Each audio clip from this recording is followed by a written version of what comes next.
नमस्कार दोस्तों, PLC star training में एक बार फिर से आपका स्वागत है। मेरा नाम राज नायक है और आज के इस वीडियो सेशन में हम लोग सीमेंस स्टेप 7 सिमेटिक मैनेजर में काउंटर इंस्ट्रक्शंस के बारे में जानेंगे। हम लोग जानेंगे कि ये काउंटर क्या है, इसकी किस तरीके से एड्रेसिंग आप करते हैं और इसकी वर्किंग कैसे होती है। तो वन बाई वन एक एक पॉइंट मैं आपको डिटेल में बताऊंगा। तो अगर आप काउंटर के बारे में कंप्लीट नॉलेज चाहते हैं तो वीडियो को अंत तक जरूर देखिएगा। तो वीडियो में आगे बढ़ते हैं, बट आगे बढ़ने से पहले अगर अभी तक आपने मेरा चैनल सब्सक्राइब नहीं किया है तो प्लीज चैनल सब्सक्राइब कर लीजिए और बेल आइकन जरूर प्रेस कीजिए, क्योंकि जब भी मैं कोई नया वीडियो अपलोड करूंगा तो आपको नोटिफिकेशन तभी मिल पाएगा जब आपने बेल आइकन प्रेस किया हुआ होगा। तो वीडियो में आगे बढ़ते हैं। तो सबसे पहले मैं आपको थ्योरेटिकली बताऊंगा कि ये काउंटर क्या है, इसकी किस तरीके से आप एड्रेसिंग करते हैं, कितने टाइप के काउंटर्स अवेलेबल हैं। तो एक एक डिटेल में थ्योरेटिकली आपको बताऊंगा, हम लोग डिस्कस करेंगे और देन आफ्टर प्रैक्टिकली आपको काउंटर्स को एग्जीक्यूट, काउंटर के प्रोग्राम को एग्जीक्यूट करके आपको बताऊंगा। तो आगे बढ़ते हैं। तो सबसे पहला सवाल कि जो काउंटर इंस्ट्रक्शंस है उसमें क्या होता है। तो काउंटर इंस्ट्रक्शन में क्या होता है भाई, हम इवेंट्स को मेजर करते हैं। काउंटर क्या करता है, काउंट करता है किसको, इवेंट्स को। जो नंबर ऑफ इवेंट्स है, नंबर ऑफ पल्स है, तो इवेंट्स को भी किस फॉर्म में काउंट करता है, पल्स के फॉर्म में। जैसे मान लो एक पार्किंग सिस्टम है आपका, उसमें कार्स आ रही हैं, एक कार आया, दूसरा कार आया, तीसरा आया, तो ये जो कार आ रही है वो क्या करता है, सेंसर्स के थ्रू पल्स जनरेट होता है। पहले कार जीरो स्टेट में था, सेंसर जैसे ही कार सामने आया फर्स्ट वन स्टेट में आ गया, मीन लो से हाई हो गया। तो क्या करता है, ये इवेंट अकर हुआ तो उस इवेंट को मेजर करता है, उस पल्स को मेजर करता है। तो काउंटर्स को समझने से पहले मुझे क्या समझना होगा, पल्स को। और पल्स में भी क्या, जीरो से वन और वन से फिर जीरो, तो ये ट्रांजिशन फेजेज होते हैं, तो उनके बारे में हमें जानना होगा। तो सबसे पहले हम लोग देखते हैं कि ये काउंटर में क्या है, पल्स। तो पल्स की बात करें तो पल्स कैसे जनरेट होता है। मान लो कोई सेंसर है, मान लो कोई पुश बटन है, कोई स्विच है, तो स्विच पहले ऑफ है, आपने ऑन किया। कोई सेंसर है, पहले लो था फिर हाई हुआ और फिर हाई से फिर लो हुआ। तो ये जो ट्रांजिशन होता है जीरो से वन, वन से जीरो, इसके बीच के प्रोसेस को हम लोग क्या कहते हैं, पल्स कहते हैं। पहले लो था मेरा सेंसर या पुश बटन या स्विच, फिर क्या हुआ, हाई हुआ, और हाई से फिर लो हुआ। तो एक हाई से जो है लो होने का जो प्रोसेस है टोटल, इसको क्या कहते हैं, ये पल्स है। ये फर्स्ट पल्स है, ये सेकेंड पल्स है, ये थर्ड पल्स है, ये फोर्थ पल्स है। और एक अब यहाँ जो है देखिए, जीरो से वन हुआ, तो जब जीरो से वन हुआ तो क्या हुआ, इसके पोजीशन में, इसके स्टेटस में ट्रांजिशन हुआ, लो से हाई। इसको हम लोग बोलते हैं पॉजिटिव ट्रांजिशन। और राइजिंग एज, अभी आपको एज डिटेक्शन जो इंस्ट्रक्शन है उसमें मैंने आपको बताया इसके बारे में। तो अलग अलग पीएलसी में अलग अलग नाम से जानते हैं। तो कुछ पीएलसी में इसे राइजिंग एज बोलते हैं, कुछ में इसको पॉजिटिव एज बोलते हैं, ठीक है, कुछ में इसे पॉजिटिव ट्रांजिशन बोलते हैं। तो सब में अलग ये ट्रांजिशन है, मींस जीरो से वन हो, फिर कुछ देर तक वन रहा आपका जो स्टेटस है इनपुट का या आउटपुट का, फिर क्या हुआ, वन से वो जीरो हो गया। तो वन से जैसे ही जीरो, इसे बोलते हैं नेगेटिव ट्रांजिशन या फॉलिंग एज, ठीक है, या नेगेटिव एज। तो अलग अलग नाम से अलग अलग पीएलसी में जानते हैं। तो आप कहोगे इसका काउंटर से क्या वास्ता। अब देखो, जैसे ही कार आया, अगर कार की एग्जांपल लें, पैकेट पैकेजिंग हो रही है, पहला पैकेट आया, दूसरा आया, तो काउंटर को कब पता चला कि पहला पैकेट आया, जैसे ही पैकेट नहीं था सामने सेंसर के, जैसे ही सेंसर के सामने आया, एक पॉजिटिव एज जो है जनरेट हुआ, राइजिंग एज जनरेट हुआ, और जैसे ही राइजिंग एज जनरेट हुआ, पॉजिटिव ट्रांजिशन हुआ, वैसे ही काउंटर को पता चल गया कि भैया पल्स जनरेट हुआ। मींस राइजिंग एज के साथ ही काउंटर की वैल्यू, एक्यूमुलेटर की वैल्यू चेंज होती है, काउंटर को पता चल जाता है कि पल्स काउंट हुआ है। तो बहुत सारे लोगों को लगता है, कुछ आइडिया होगा आपको काउंटर की, काउंट अप काउंटर जो है वो राइजिंग एज के साथ काउंट करता है और डाउन काउंटर फॉलिंग एज के साथ। ऐसा बिल्कुल नहीं, चाहे अप काउंटर हो, डाउन काउंटर हो, या अप डाउन काउंटर हो, सबके सब जो है वो राइजिंग एज के साथ ही पल्स को जो है मेजर करते हैं, चाहे वो डाउनवर्ड करें या अपवर्ड करें। तो ये ध्यान हम लोग रखेंगे। और एक राइजिंग एज से लेके दूसरे राइजिंग एज के बीच का जो ड्यूरेशन है, that is called period, time period. Pulse का जो पीरियड है उसको एक राइजिंग एज से दूसरे राइजिंग एज के बीच के ड्यूरेशन को कहते हैं। अब हम लोग आते हैं काउंटर्स में। तो अब आप समझ रहे हो काउंटर का जो इनपुट होता है वो क्या होता है, हमारा ये ट्रांजिशन होता है। जब भी काउंटर को ना टाइमर की तरह होल्ड की जरूरत नहीं होती कि सिग्नल कंटिन्यूअस मिलता रहे तभी वो काम करेगा। एक फ्रैक्शन ऑफ सेकेंड के लिए एक छोटा सा पल्स भी उसको मिल जाता है, वो पल्स मेजर कर लेता है। पल्स गायब हुआ तो ऐसा नहीं, वो स्टेटस को होल्ड करता है। ये भी ध्यान रखने की बात है, काउंटर जो है अपने स्टेटस को जीरो नहीं करता, वो होल्ड करता है जब तक कि आप उसे मैनुअली या एक्सटर्नल इंस्ट्रक्शन के थ्रू रीसेट नहीं करते। तो अब आप लोग देखते हैं कि काउंटर क्या है। मैंने पहले ही आपको बताया कि काउंटर एक फंक्शन है पीएलसी प्रोग्राम में, जो क्या करता है, जो रिपीटेटिव कंडीशंस है, रिपीटेटिव प्रोसेस है, उनको मेजर करता है। अब रिपीटेटिव प्रोसेस है तो किस चीज को मेजर करेगा? तो ऑब्वियसली रिपीटेटिव प्रोसेस में पल्स को मेजर करता है। तो क्या करता है? Use to measure things like how many times at event and happen in a process. एक बार बार रिपीटेटिव प्रोसेस है, एक इवेंट बार बार हो रहा है, तो कितनी बार एक प्रोसेस प्रोड्यूस हो रहा है। तो इवेंट्स को, जो प्रोडक्ट है वो प्रोड्यूस हो रहा है, उसको, इन सब चीजों के मीन सब जगह क्या कॉमन है? पल्स। तो ये पल्स को मेजर करता है। ठीक है, तो कहीं भी, जैसे आप अपने, अभी मैंने आपको ट्रैफिक लाइट का बताया, सॉरी पार्किंग सिस्टम का बताया कि एक कार आई, दूसरी आई, तीसरी आई। अब मैंने फिक्स कर रखा है कि 10 कार अंदर पार्क हो सकती है। जैसे ही 10 कार आई, गेट क्लोज हो गया, उसके बाद गेट ओपन नहीं होगा जब तक कि कार बाहर नहीं जाएगी। अब एक कार बाहर गई, दूसरी कार बाहर गई, तो जैसे ही एक कार बाहर गई, 10 से 9, 9 से 8, तो ये सब चीजें हैं, इनको मेजर करता है, इवेंट्स को मेजर करता है, पल्स को मेजर करता है। और पल्स में भी कब ये हाई करता है, कब ये मेजर करता है? जब राइजिंग एज जनरेट होता है, पॉजिटिव एज जनरेट होता है, पॉजिटिव ट्रांजिशन होता है। अब मैं बात करूं कि कितने तरीके के काउंटर्स अवेलेबल हैं, तो काउंटर्स की बात करें तो सीमेंस पीएलसी में, अलग अलग पीएलसी में अलग अलग होते हैं, बट सीमेंस में जो है स्पेसिफिक, ये अप काउंटर है, डाउन काउंटर है, और अप डाउन काउंटर। अब बहुत सारे लोगों को ये लगता है कि अप काउंटर जो है वो राइजिंग एज के साथ काम करता है, और डाउन काउंटर जो है वो फॉलिंग एज के साथ। ऐसा बिल्कुल नहीं है, दोनों में जो है वो राइजिंग और फॉलिंग जो है, ऐसा नहीं होता। दोनों राइजिंग एज के साथ ही काम करता है, दोनों पॉजिटिव ट्रांजिशन होने के बाद ही दोनों को इनपुट मिल पाता है। तो फिर डिफरेंस क्या है? तो अप काउंटर जो अपवर्ड काउंटिंग करता है, जो मेजरमेंट है, जैसे एक कार आई तो 1, दूसरी कार आई तो 2, तीसरी कार आई तो, ये एग्जांपल आप बेहतर समझ पाओ। अब जैसे ही 10 कार अंदर आ गई, एक एग्जिट गेट से कार बाहर गई, तो क्या हुआ? 10 से 9, 9 से 8, 8 से 7, 6, 5, 4, ये घट रहा है। तो डाउन काउंटर जो है वो क्या करता है? डाउनवर्ड काउंटिंग के लिए रिस्पॉन्सिबल है। अप काउंटर जो अपवर्ड काउंटिंग के लिए। और अप डाउन में दोनों ऑप्शन अवेलेबल है। जब इन होगा कार तो अपवर्ड, जब आउट होगा तो डाउनवर्ड, लेकिन दोनों पॉजिटिव के साथ, याद रखना आप, पॉजिटिव ट्रांजिशन के साथ। आप जो है मेन डाउन काउंटर बिना अप काउंटर का यूज नहीं किया जा सकता, क्योंकि पहले कार अंदर जाएगी तभी तो बाहर जाएगी।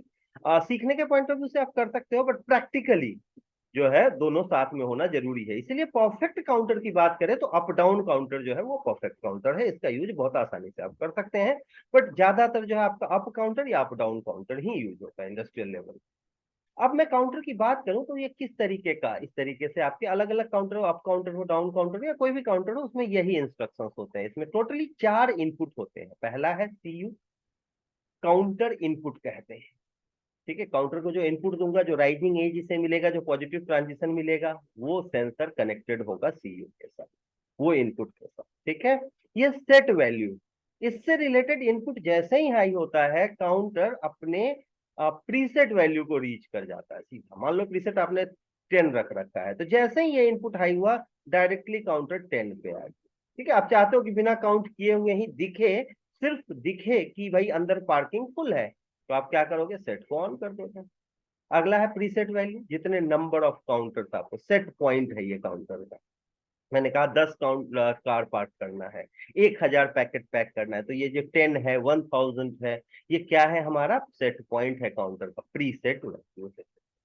और अगला है रीसेट, काउंटर को कभी भी रीसेट टू जीरो करना है। आप चाहते हो कि 2 कार अंदर पार्क है, लेकिन वहां जो बाहर दिखाई दे वो जीरो दिखाई दे, तो आपने रीसेट ऑन कर दिया, अपने आप जीरो हो गया।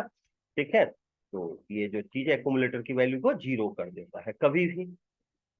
फाइनली आउटपुट जो है वो कनेक्ट करने के लिए क्यू है, काउंटर का आउटपुट यहाँ क्यू पे आता है। सीवी जो है, और सीवी बीसीडी, ये बीसीडी फॉर्मेट का एक्यूमुलेटर वैल्यू, अगर आप बीसीडी कोड में एक्यूमुलेटर को देखना चाहते हैं तो यहाँ दिखेगा, और अगर आप इंटीजर में चाहते हैं, डेसिमल में चाहते हैं, तो सीवी पे यहाँ दिखाई देगा। ठीक है, काउंट वैल्यू। होप ये चीजें आप समझ रहे होंगे, ये क्या है? काउंट वैल्यू क्या है, एक बार देख लें।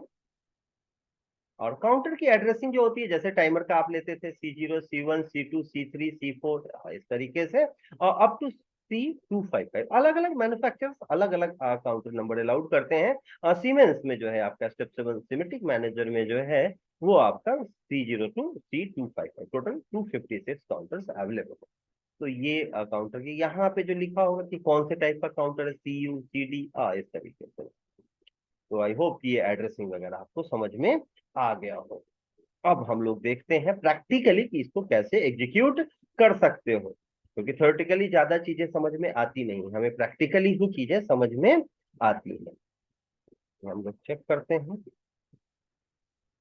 तो इसके लिए मैंने क्या किया, सबसे पहला सवाल है कि ये काउंटर इंस्ट्रक्शन हमें कहाँ मिलेगा काउंटर, तो ठीक है समझ गए। तो ये हमारा सिमेटिक मैनेजर का प्रोग्रामिंग स्क्रीन है, यहाँ आप जाएंगे इंस्ट्रक्शन ट्री में, ये काउंटर इंस्ट्रक्शन आपको लेफ्ट में 4th नंबर पे दिखाई देगा।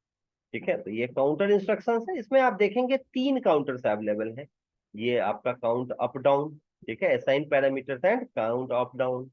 दूसरा है हमारा काउंट अप और तीसरा है काउंट डाउन।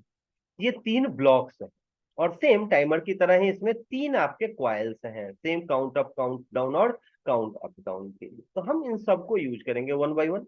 पहले हम लोग आज ब्लॉक्स की बात करेंगे, काउंट अप के ब्लॉक की। तो काउंट अप कहाँ है, दूसरे नंबर पे है, S_CU। तो मुझे इसको यूज करना है, तो सबसे पहले मैंने इस पर क्लिक किया, तो नेटवर्क में ये अटैच हो गया। आप देखें सेम जो अभी अभी मैंने आपको डिस्क्राइब किया, सबसे ऊपर क्वेश्चन मार्क है, यहाँ पे क्या लिखेंगे, काउंटर की एड्रेसिंग। तो C0 C1 C2 ये आप यहाँ लिख सकते हैं। अब यहाँ CU है, CU के साथ आप क्या देंगे, इनपुट। जो भी पल्स आ रहा है, जो भी इवेंट जहां से जनरेट हो रहा है, उसका इनपुट यहाँ से देंगे। तो मैंने I0.0 ले लिया।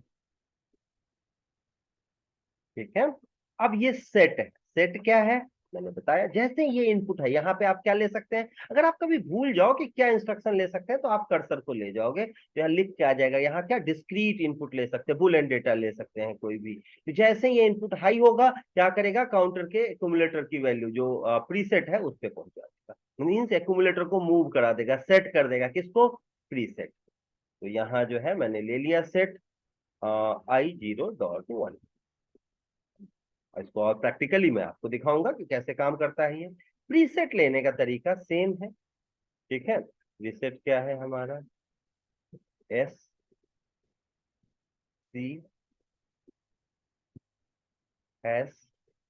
हाँ, मान लो 5 के लेकर 5 ले लिया आपने। अब देखो यहाँ पे S नहीं चाहिए, तो यहाँ पे क्या है, S, सॉरी मुझे टाइमर का ध्यान था, तो यहाँ S आ गया है। तो यहाँ पे सिंपल C और 5, अगर आपको 5 पल्स के लिए प्रीसेट अगर 5 रखना है तो 5 आप कर दोगे। ठीक है, तो इस तरीके से बड़ा आसान होता है। काउंटर जो है वो लिखेंगे C#, और फिर 10 पल्स के लिए चाहिए तो 10, 5 के लिए चाहिए तो 5, जो भी आपको जरूरत। अब यहाँ रीसेट है, तो रीसेट का इनपुट हम लोग ले लेते हैं I0.2। अब जैसे ही इस इनपुट को हाई करूंगा, क्या हो जाएगा, रीसेट कर देगा। इसके बारे में आपको पता है, टाइमर में भी देखा आपने, ये क्या करता है, रीसेट टू 0। किसको करता है, एक्यूमुलेटेड। ये चीजें हो गई। अब आउटपुट पे आते हैं, तो आउटपुट में क्यू है मेरा, तो क्यू पे क्या करेंगे हम लोग, आउटपुट देंगे कोई भी, Q0.0। CV है, ये एक्यूमुलेटेड वैल्यू, यहाँ पे हमें कुछ लिखने की जरूरत नहीं है, ये CV और CV VCD है, ये VCD फॉर्मेट में एक्यूमुलेटेड वैल्यू है, बट यहाँ मैंने इंटीजर लिया है, तो इंटीजर वाले और इसमें दोनों में सेम दिखाई देगा। अगर BCD में मैं लेता हूँ तो यहाँ BCD में दिखेगा, जिसकी जरूरत नहीं होती है। तो अब मैं इसे रन करा के देखता हूँ एग्जीक्यूट करके, बट उसके लिए मुझे सिमुलेटर ऑन करना पड़ेगा, क्योंकि हम लोग प्रोग्राम को सिमुलेट करेंगे। तो यहाँ जो दूसरा विंडो ओपन है सिमेटिक मैनेजर का, इसमें क्या, यहाँ राइट साइड में आपको दिखेगा सिमुलेशन ऑन ऑफ, इस पे क्लिक करेंगे। क्लिक करते ही मेरा सिमुलेटर ऑन, 1 सेकेंड वेट करना होगा। तो चेंज करना पड़ेगा मुझे MPI, जो कम्युनिकेशन है PLC सिमुलेटर TCP IP दिख रहा है, इसको PLC सिम MPI में कन्वर्ट, चेंज करना पड़ेगा। रन पे किया क्लिक, अब प्रोग्राम को मैं डाउनलोड करूंगा, तो प्रोग्राम मेरा डाउनलोड हो जाएगा, और स्टेटस मैंने ऑन कर। अब आप देखिए अभी इनपुट लो है, यहाँ पे आपको एक्यूमुलेटर की वैल्यू दिख रही है। ठीक है, ये आपका जो है ये प्रीसेट है, ये इनपुट है। ठीक है, किसका, सेट का, यहाँ से इनपुट मिल रहा है काउंट अप का। तो ये सारी चीजें तो आप देखते हैं कि कैसे ये काम करता है। तो मैंने जैसे इनपुट दिया I0.0 को हाई किया, देखिए जैसे ही हाई हुआ, 0 से 1 हुआ, एक्यूमुलेटर की वैल्यू कितनी हो गई, 1। अब अगर मैं इसे ऑफ भी कर दूं, तो आप देखेंगे ये 0 नहीं होगा। ऐसा नहीं कि सिग्नल ऑफ हो गया, देखिए सिग्नल ऑफ है लेकिन काउंटर ऑन है, इसको सिग्नल मिल चुका है और आउटपुट भी ऑन है। जब तक काउंटर जो है चलता रहेगा तब तक ये आउटपुट हाई रहेगा। मैंने दूसरी बार प्रेस किया, देखिए ये दूसरा पल्स आ गया, अब लो करने के बाद भी ये 2 पे है, गायब नहीं हो रहा है, तो होल्ड कर लेता है। स्टेटस काउंटर की एक खासियत है, तो अलग से होल्ड करा, तो काउंटर को कभी भी आप ना सिग्नल ऑफ करके रीसेट नहीं कर सकते। ठीक है, अब मैंने इसे तीसरा पल्स दिया, high, fourth pulse, fifth, fifth तक तो ओके है। लेकिन अब जब मैं छठी बार प्रेस करता हूं तो आप देखो यहाँ 6 भी हो रहा है, मीन्स काउंटर आपका जो है वो चलता जा रहा है। तो अगर मुझे ऑफ करना हो तो क्या करूंगा मैं, मेरे पास ऑप्शन है रीसेट का। कभी भी काउंटर के लिए जो है ना रीसेट मैंडेटरी कंडीशन होगा, क्योंकि बिल्कुल रिटेंटिव टाइमर की तरह आप इसे भी ऑफ नहीं करा सकते खुद से। ठीक है, ये खुद से कहीं सिग्नल ऑफ करने के बाद स्टॉप नहीं होता, तो आपको क्या करना है, रीसेट करना है। तो मैंने रीसेट बटन प्रेस किया, देखिए जैसे ही रीसेट प्रेस किया आउटपुट आपका लो हो गया। अब आपने कहा कि अगर सेट बटन को प्रेस करूं तो क्या होगा, रीसेट से तो 0 हो रहा है। तो जैसे ही मैंने सेट को प्रेस किया, आप देखें काउंटर अपने प्री सेट को रीच कर लेता है, सेट पॉइंट को रीच कर लेता है, और काउंटर एक्सीड करता है वैल्यू, जो भी वैल्यू है मैक्सिमम 32768 वहां तक जाता है, 32767 सॉरी, इस वैल्यू तक जाता है। इसका जो रेंज होता है काउंटर का माइनस से, क्योंकि वर्ड फाइल है तो -32768 टू 32767 ये रेंज रहता है, तो इसको अचीव करता है। रीसेट करना है तो मैंने रीसेट कर दिया। तो आई होप ये चीजें आप समझ रहे होंगे कि कैसे काउंट अप काउंटर जो है वो वर्क कर रहा है। अब आपने कहा कि अब जैसे ही पहला पल्स मिलता है ये हाई हो जाता है मेरा, लेकिन मैं चाहता हूं कि 3 जो भी है आपका 5 5 जो आपका इनपुट है, जो आपने प्रीसेट लिया उसके बाद हाई हो, जब 10 कार अंदर आए तब मेरा आउटपुट हाई हो, तब एक इंडिकेटर मैंने लगा रखा है वो हाई हो, जो दिखाता है कि भैया 10 कार अंदर आ गए हैं। जब 1000 जो है पैकेट अंदर जाए तब हाई हो। कुछ ऐसा अगर करना हो तो क्या करेंगे, तो उसके लिए मैंने स्टेटस ऑफ। अब उसके लिए मुझे किस चीज की जरूरत होगी, उसके लिए मुझे कॉम्पेयर चाहिए है। क्या चाहिए होगा, कॉम्पेयर। कॉम्पेयर ब्लॉक के बारे में पिछले वीडियो में मैंने डिस्कस किया था आपसे। तो कॉम्परेटर पे आते हैं, और मैं कुछ भी यूज कर सकता हूँ कि भैया 3 के बाद हाई हो, तो ग्रेटर देन या greater than equal. Integer file लूंगा क्योंकि ये वर्ड फाइल होता है काउंटर जो है, तो यहाँ ग्रेटर देन इक्वल टू, ये जो है ग्रेटर देन और इक्वल टू यूज किया मैंने। अब यहाँ इनपुट में जो है किस चीज के साथ कंपेयर करूंगा भाई, तो काउंटर के एक्यूमुलेटर के साथ, कि ये आउटपुट को तभी हाई होने दे जब वो स्पेसिफिक वैल्यू 5 के बाद हो या 5 के बराबर हो, जब 5 पे पहुंच जाए तब। तो यहाँ पे मुझे क्या चाहिए होगा, काउंटर का एक्यूमुलेटर, बट वो लिखने का तरीका मुझे नहीं पता है। तो मैंने क्या किया, काउंटर के एक्यूमुलेटर को किसी मेमोरी वर्ड में से W0 वर्ड फाइल लेना होगा, ये ध्यान रखेंगे। अब यहाँ मैंने इनपुट में MW0 कि काउंटर का जो एक्यूमुलेटर है MW0 में सेव होगा, और इसे मैंने कंपेयर कर दिया 5 के साथ, कि भैया MW0 की वैल्यू जब 5 होगी या 5 से ज्यादा होगी तभी आउटपुट को हाई करेगा, उसके पहले हाई नहीं होने देगा। ठीक है, इसे डाउनलोड करते हैं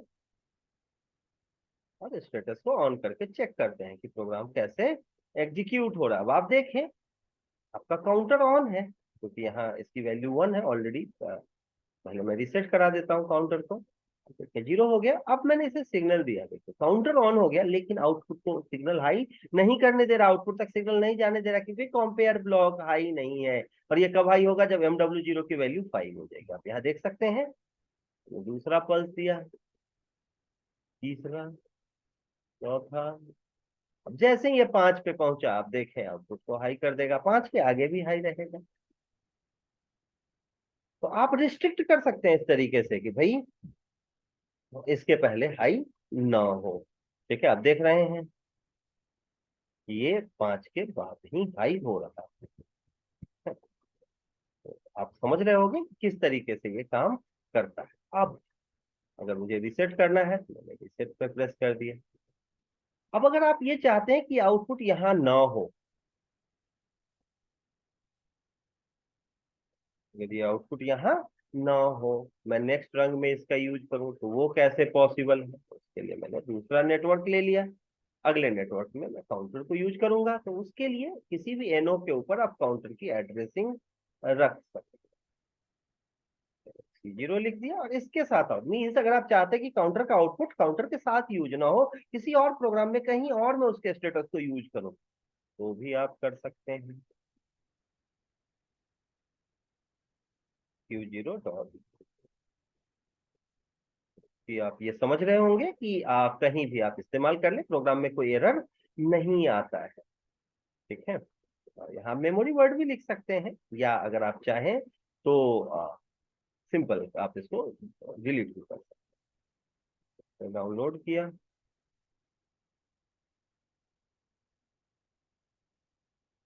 स्टेटस ऑन कर दिया। अब आप देख सकते हैं सिमुलेटर में रिसेट है ऑलरेडी। अब जैसे ही मैंने इसको ऑन किया, देखिए पहला पल्स मिलते ही आउटपुट हाई, ये हाई होता रहेगा बिल्कुल वैसे ही जैसे काउंटर बिहेव कर रहा है।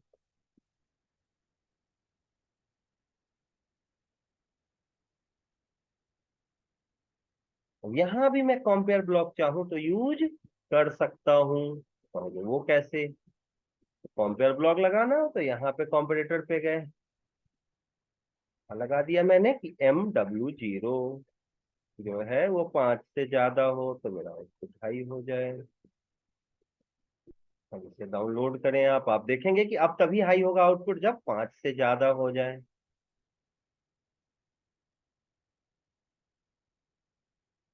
देखिए जैसे मैंने इनपुट दिया, ये देखिए काउंटर हाई है, यहाँ सिग्नल मिल रहा है बट आउटपुट को सिग्नल नहीं मिल पा रहा है। क्यों? क्योंकि ये तभी हाई करेगा जब कॉम्पिटिटर की वैल्यू 5 या 5 से ज्यादा होगा। अब आउटपुट हाई हो गया है। अब आपने कहा कि मैं रिस्ट्रिक्ट करना चाहता हूं कि काउंटर, क्या रिस्ट्रिक्शन चाहते हैं आप? अगर कुछ भी ऐसी इच्छा हो, बस एग्जांपल है ये कि काउंटर कभी भी 5 से ज्यादा ना जाने को, क्या हो, काउंटर की वैल्यू कभी भी 5 से ज्यादा ना हो जाए। वो कैसे करेंगे हम लोग कि काउंटर 5 से ऊपर काउंट ही ना करे, जब 5 हो जाए काउंटर की वैल्यू। तो उसके लिए क्या करना होगा मुझे, तो मैं आउटपुट को यहाँ लगा देता हूँ, आप दूसरे रंग में भी लगा सकते हैं। अब मैंने कहा जैसे ही आउटपुट हाई होता है, मैं आउटपुट से एक मेमोरी बिट को हाई करा देता हूँ।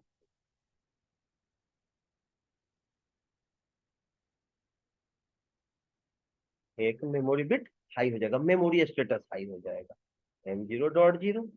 ठीक है, जैसे ही आउटपुट हाई होगा, आउटपुट कब हाई होगा, =5 पे मैंने यहाँ कॉम्परेटर लगा रखा है, MW0, कि जब ये 5 पे हाई करे उसको, उसके बाद काउंटर जो है वो क्या हो, जैसे आउटपुट हाई होगा काउंटर एक मेमोरी बिट को हाई करा रहा है, और उस मेमोरी बिट से मैं क्या करता हूँ, इसके स्टेटस को ब्लॉक कर देता हूँ। लेकिन अब सवाल आया कि ये तो जब जैसे आउटपुट हाई होगा ये मेमोरी बिट हाई हो जाएगा, अगर आप ब्लॉक कर दोगे तो ये काउंटर को सिग्नल मिलना बंद हो जाएगा, M0.0। मैं इसको होल्ड भी कर देता हूँ मेमोरी बिट को।